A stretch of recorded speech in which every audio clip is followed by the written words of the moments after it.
Dentre as características do nosso galo combatente, talvez a cor seja uma das que mais nos fascinam. O galo de combate brasileiro é um verdadeiro mosaico de cores.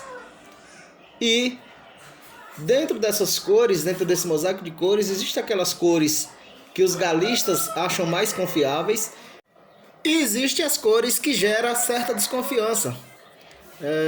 Por exemplo, é comum a maioria dos galistas, a grande maioria, levar uma certa desconfiança a respeito dos animais carijosos ou o pedrez, também a respeito dos animais brancos, normalmente os animais de cores exóticas.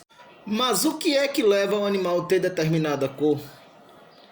O que é que leva o animal a ser carijó? O que é que leva o animal a ser branco, a ser prata, a ser cinza, a ser caboclo?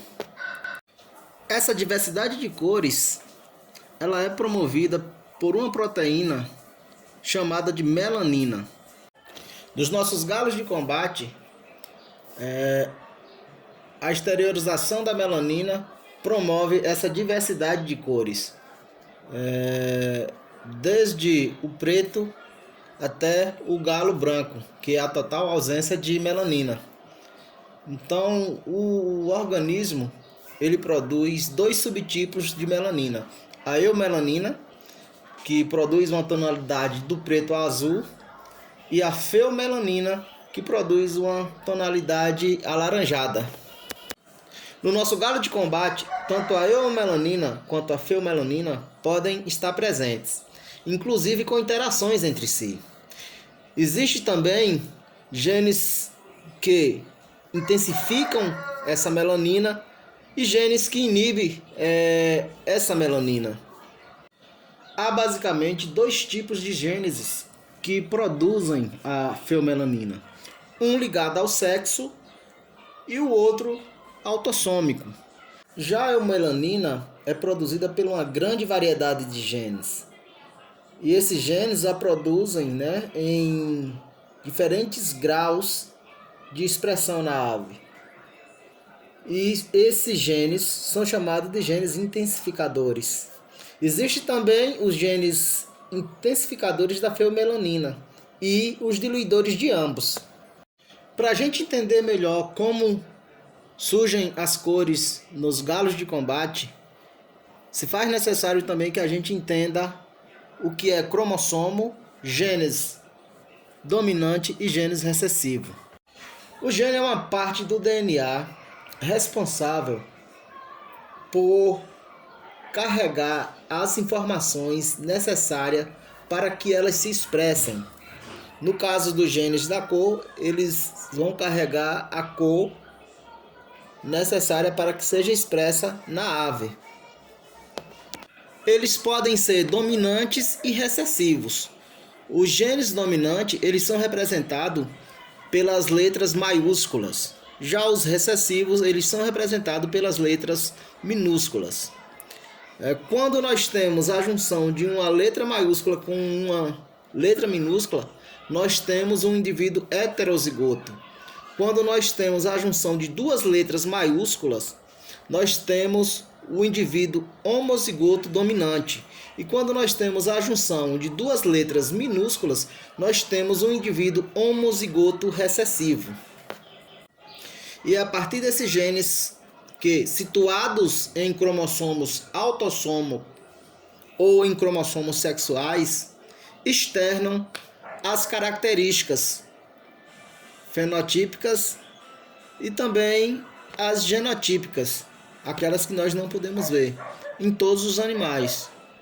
No nosso caso aqui, nós estamos falando de cores, das cores dos nossos galos combatentes. Então são os genes que vão expressar a coloração da ave.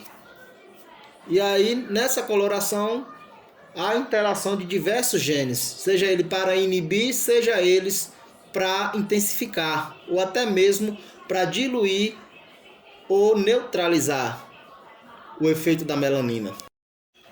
No nosso galo de combate, existem cores que são expressadas por genes ligados ao sexo.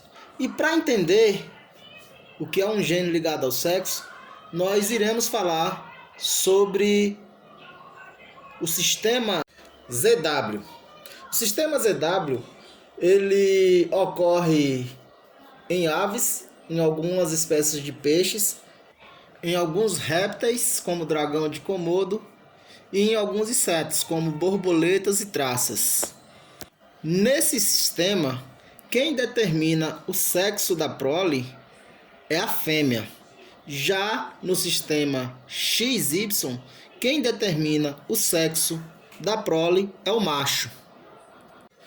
Como vocês podem ver na ilustração acima, nós temos o gameta masculino, que é o espermatozoide, e o gameta feminino, que é o óvulo.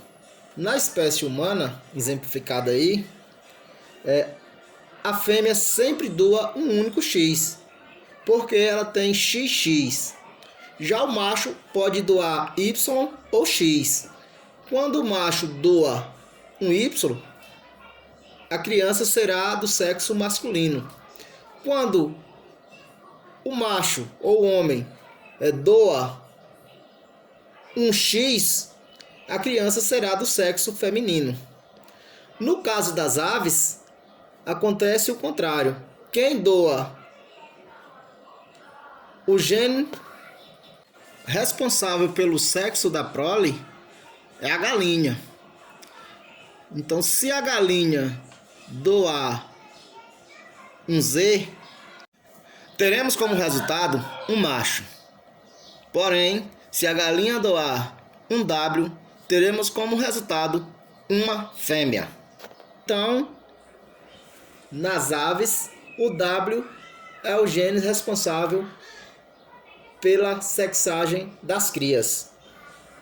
Então, recapitulando, nas galinhas, quando se cruza uma galinha com um galo,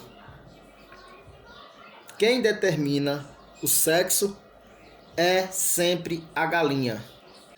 Eu sempre vejo colegas, vejo até galistas experientes dizer: meu galo é macheiro, ou meu galo é fêmea, tira muita fêmea. Então, gente, de uma vez por toda, quem determina o sexo é a galinha. Quem vai dizer se é macho ou fêmea é a galinha.